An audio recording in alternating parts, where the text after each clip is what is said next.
காயிதேமில்லத்தவர்கள் தலைவராக தேர்ந்தெடுக்கப்பட்டார்கள். 1995ஆம் ஆண்டு ஈரோட்டுக்கு செல்லுகின்ற தொடர்வண்டியில் நானும் சிராஜுல் மில்லத்தவர்களும் அருகருகே கீழ் அந்த படுக்கையிலே அவரும் படுத்து வந்தார், நானும் படுத்து வந்தேன்.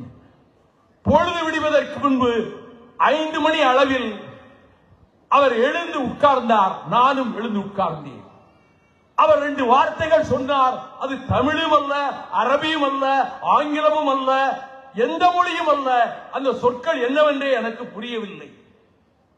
என்ன சொன்னீர்கள் என்று கேட்டேன். எனக்கே புரியவில்லை. அந்த சொல் எப்படி என் நாவிலிருந்து வந்தது என்று எனக்கு தெரியவில்லை. என் உடல் நலம் பாதித்திருக்கிறது என்று ஒடிக்கொலோனை எடுத்து கையிலே தடவிக்கொண்டார். நான் பயந்து போனேன்.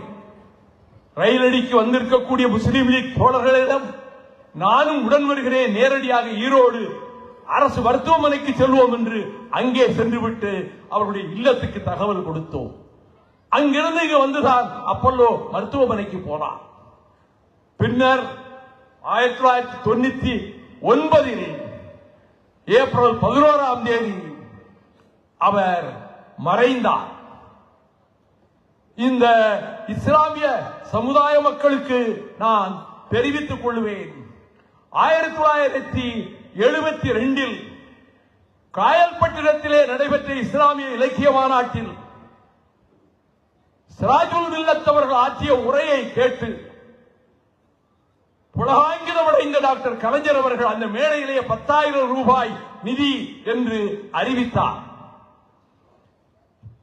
அதே ஆண்டு கடைசியில் டிசம்பரில் சங்கரன் கோவிலில் நடைபெற்ற உலமாக்கள் சபை மாநாட்டிலே பேசிய போது சிராஜுல் மில்லத்தவர்கள் சொன்னார்கள், நபிகள் நாயகம் ஸல்லல்லாஹு அலைஹி வஸல்லம் தோன்றுவதற்கு முன்னரே அரபு நாடுகளோடு தமிழ்நாடு தொடர்பு கொண்டிருந்தது.